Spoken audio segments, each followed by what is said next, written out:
ikaw na nasa posisyon. Gawin mo na yan. Ipagpapatuloy mo na lang, hindi mo pa napagpatuloy. Parang ganito kay Marcos eh. Ang simple-simple na lang ng gagawin mong trabaho. Inayos na ni Pangulong Duterte ang lahat, ipagpapatuloy mo na lang, hindi mo pa ginawa.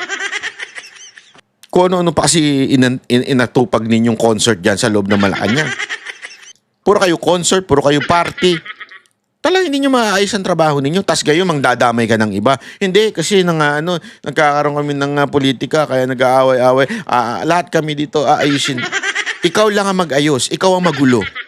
Sa totoo lang, ikaw lang ang magulo. If you're a strong leader, lahat ng nasa baba mo, gagalaw. Ang problema, hindi naman ikaw ang strong leader eh. Halatang merong kang ibang nagdidesisyon. Mismong kapatid mo na nga nagsabi na si Amy, sinasabi niyang mahina ka nila lang. Ayaw lang na niyan diretsuhin. Sinasabi niya nagpapatakbo ng gobyerno is ang Romualdez Araneta. Simple na lang yun eh. Ibig sabihin wala kang kwenta. Ibig sabihin mahina ka nila lang. Ibig sabihin wala. Echos ka, ganun. Anak ka ng wewe, oo. Yan naman talaga ang dapat natin ginagawa. Kaya mabuti. O, tapos na yung eleksyon. Tama na yung politika. Tama na yung politika. Ikaw tumama ka na. Gawin na natin lahat ng kailangan gawin. So nagsawa ang tao. Ano po yung pangalawa? Yung pangalawa, disappointed ang tao sa serbisyo ng gobyerno. Hindi nila nararamdaman at masyadong mabagal ang galaw ng pagbubuo ng mga project na hindi pa nila maramdaman.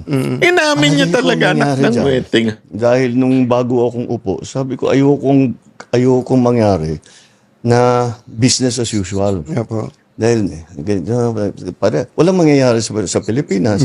Hanggang doon na lang tayo. Hindi tayo aalsa. Sabi ko, kailangan natin baguhin ito.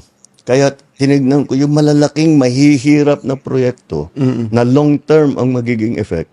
Yun ang trabahuhin natin. Opo.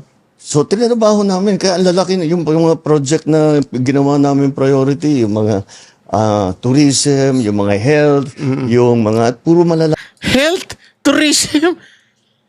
Yung logo? Yun ba? Yung health, tinanggalan ninyo ng pondo ang PhilHealth? Yun ba ang trabaho? Apakasinungaling nito sobra. Sagad sa butong kasinungalingan nitong taon to. Malaking proyekto. Ang problema sa malalaking proyekto, transportation. Medyo matagal eh. Matagal talaga. Matagal yan. Kahit na super efficient, walang problema, tama, hindi nagka-problema. Matagal talaga yan. Isipin mo, yung subway, huhukayin mo yung para makadaan yung tren. Matagal yun, matatapos yan. Tapos na ako, matagal na akong tapos. Opo. Pero So, hindi mo na gagawin. Kasi nga, hindi makikredit sa'yo. Anak ka ng wedding talaga, oo. Anak ng wedding. Bakit? Hindi pa pwede. Alam mo ba, tayo na lang ang walang ganyang klaseng mga tren-tren? Wala nga tayong bullet train eh. Alam mo yung ibang mga karatig natin? Wag na nating banggitin ng Japan. Wag na nating banggitin ng Hong Kong. Yung mga Singapore, Malaysia, Thailand, pati Indonesia. Actually, ngayon ko lang nalaman recently sa Indonesia. Sabi ko, napakagrabe naman. Kawawa na talaga tayo. Sobrang iwan na tayo. Tapos eto ka, sasabihin mo, wag na natin yan kasi matatapos ako na hindi matatapos yan. Anak ng wedding talaga ito. Wala ako masabi dito. The best president ka talaga. Ay, totoo. Wala ka talaga. Wala kang kwentang presidente. Gago! sabi ko, kailangan magagawa natin ito. Kasi kung hindi natin gawin, paano na? Hanggang dito na lang tayo. Kailangan gumawa tayo ng bago. Ang nasa isip ko, may magandang kasabihan, if not us, who? If not now, when? Kailangan gawin na natin. Opo. Ngunit, ito talagang na-realize ko, na hindi natin nabigyan ng sapat ng atensyon yung mas maliit na bagay. Yung para maging masagbaginhawa ang pang-araw-araw ng buhay ng tao. Yung pila sa tren, yung traffic, yung mga ganyang klase. Para naman mas maginhawa ang buhay ng tao. Kasi iniisip ko, hindi, pag pinaganda natin yan, gaganda rin. Apo. Anong gagawin natin ngayon habang inaantay immediate, na? Hindi, anong gagawin natin ngayon? Ayun. Ano ba ginawa mo? Gumanda ba? May naayos ba? May nadagdag ba? Sino ba gumawa ng busway? Yan ang tama. Dapat mong gawin. Yung katulad ng ginawa ni Pangulong Duterte.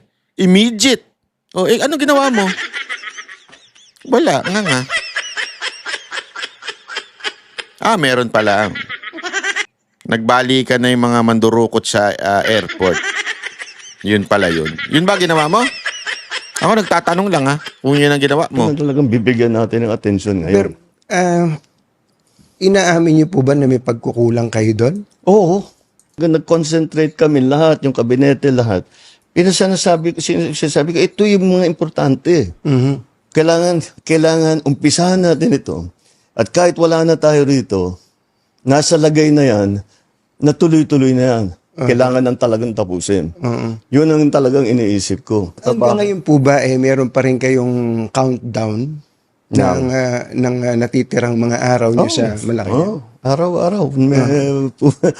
Pumapatak yung ano. Yung metro. Yung metro. Oo. Anong nararamdaman niyo kapag pagtingin, 1,130 plus days na lang. Ano po ang nararamdaman? Hirap na hirap si Katon Ying, Alam mo, I can relate to you. Hirap na hirap kang ibenta yung presidente mo, no? Sakit sa bangs niyan. Wala ka ma-example. Naman niyo pag gano'n. Ganon din, mula nung umpisa, kailangan natin madaliin to. Ba't ang bagal? Ba't wala pa? Bakit hindi pa magawa? Opo. Binibiro ko nga yung mga mayayaman kong kaibigan, yung mga malalaking taipan. Sabi ko, naiingit ako sa inyo dahil kahit napakalaki ng korporasyon ninyo, nahawak ninyo, pagka inutos ng CEO, ng boss, tapos na. Opo. Pagka ako nag-utos, marami pa akong kukumbinsin. Ang hina, ampot. Alam mo, eto Marcos, kung sino man na nag-advise sa'yo na gumawa ka ng ganyang vlog, sisantihin mo na. Mas lalo mong nilalaglag yung sarili mo. Mantakin mo, sabihin mo yan. Sabihin mo sa taong bayan na habang ang nainggit ako dun sa mga private na kaibigan ko, mga tay ko na once inutos nila, sumusunod lahat hanggang baba. Pero ako, kailangan kong kumbinsin lahat. Para mo sinabing wala kang kwenta. Para mo sinabing hindi ko kaya. Ang Pangulong Duterte pag nagsalita, pag sinabi kong stop it, walang yak kayo. Di ba? Pag ako, gusto ko, siguraduhin ninyo. Ganun ang Presidente Duterte. Ikaw, kulang na lang, umiyak ka, magbakaawa ka sa mga sekretary mo. Parang awa nyo na, sundin nyo ko, please. Please. Remulla, parang awa mo na, sundin mo na ako, nagmumukha na akong tanga. Please. Huwag naman ganyan. Para ka hindi presidente umasal. Dito sa gobyerno, pagka meron ka naisip na bagong initiative, bagong idea, siyempre ilalapit mo dun sa rank and file, di ba? Apo. Para implement ninyo ito. Naku, ang sagot laging bumabalik. Ay sir, hindi pwede yan. Baka makuha kami. Totoo rin naman. Apo. Dahil patong-patong ang mga batas natin Kung minsan, contradictory, lahat ng tao masyadong maingat. Opo. Which is okay na maging maingat. It is okay na magkaroon ng checks and balances. Pero wag naman maging paralysis doon sa bureaucracy. Nararamdaman ko po sa inyo yung frustration niyo, no? Na may gusto kayong gawin pero hindi niyo magawa. Pasensya na uli kayo, tatanungin ko lang itong tanong na to. Masyado raw kasi kayong mabait. Marami nagsasabi sa akin yan. Oo. Anong gagawin ko? Maging masamang tao. Hindi ganun, Mr. President. Sakit mo talaga. Gusto ko nang iumpog tong ulo ko. Alam mo kung bakit nila sinasabing sobra mong bait? Ibig sabihin, yung mga taong nasa paligid mo, nag-aabuso na, wala kayong ginagawa. Ang ibig sabihin po, sa madaling salita, masyado kayong mahina. Hindi yung mabait na masamang tao o mabait.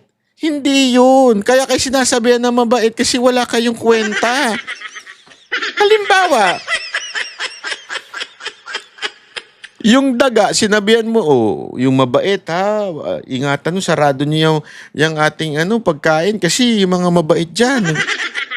Sinasabi nilang mabait kasi ayaw daw nila ma-offend yung daga. Ewan ko ba yung mga tao, mga Pilipino talaga. Ako, demonyo kayo, mga daga kayo. Alam mo, nung, na lang, kwento ko lang nung ako po ay nakatira pa sa mansion. Mansion talaga. Hindi, nung nakatira pa ako dun sa aking pamilya, yung nanay ko lagi sinasabi, ingatan, lagyan nyo ng to, para yung mabait, hindi kagatin yung mga nyo. Mga damit nyo. Tapos sasagot ko naman sa kanya, anong mabait? Yung mabait, kasi tinan nyo, inaano yung mga pagkain natin. Sasabihin ko sa nanay ko, hindi mabait yan, demonyo yan. Kinangat-ngat nga yung mga damit ko. Sasabihin nyo, shh, ingay. Shh, mabait. Pag narinig ka niya, mas lalo kang gagantihan niya. Yung daga, narinig ako. Sabi ko, hindi, mga demonyo yan, mga animal yan, mga ginaganon ko talaga eh. Ayun, kinabukasan, kinagat nga. Hindi, biro lang. Naintindihan niyo ibig sabihin? Bakit sinasabi yon ng ibang tao yung mabait? It's not to offend eh. Diba? That's the purpose. I mean, exaggerated na yung sa daga. Diba? Sinasabi kang mabait para hindi ka i-offend na masyado ka naman mabait. Hindi. Ibig sabihin nun, pabaya ka. Ibig sabihin, mahina ka nila lang. Pag sinabihan ka ng kaibigan mo na masyado ka kasing mabait na boss kaya tuloy nagiging abusado yung mga nasa baba mo. Ano gusto mo, maging masama ako?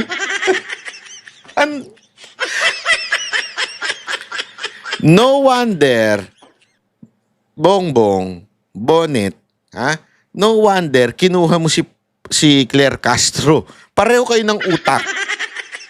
Ang ibig sabihin ng mabait, mahina ka, nila lang, wala kang ginagawa at pinababayaan mo yung mga umaabuso sa gobyerno. Ganon! Gago! Tuwan-tuwa ka pa ngayon na tinawag kang mabait. Tingnan mo itsura mo. Mukha. Alam mo, tama talaga sa yung ginawang pelikula ng kapatid mo. Tama talaga yung ginawa niya ng kapatid mo na tinalakan ka ng tatay mo noon. Totoo naman eh. Tama talaga yung pag-portray nung kapatid mo sa'yo na tinalakan ka ng tatay mo dahil mahina ka, nila lang. Wala kang alam. Yan ang sinabi sa'yo ng tatay mo Hindi ako nagsabi niyan. Yung kapatid mong naggumawa ng pelikula.